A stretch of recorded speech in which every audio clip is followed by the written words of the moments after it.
ఒక ఊరిలో ఒక చిన్న బాలుడు ఉన్నాడు. అతని పేరు కార్తిక్. అతనికి చదువు అంటే చాలా ఇష్టం. కానీ అతని కుటుంబం పేదది. పుస్తకాలు కొనుక్కోవడానికి డబ్బు ఉండేది కాదు.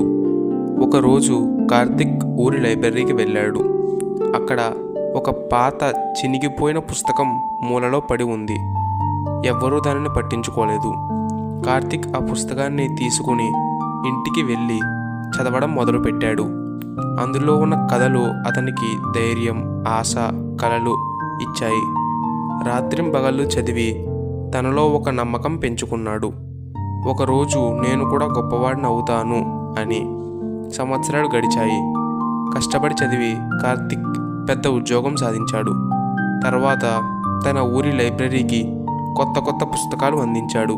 అప్పటి వరకు ఎవ్వరూ పట్టించుకోని ఆ పాత పుస్తకం అతని విజయానికి మూలమయ్యింది.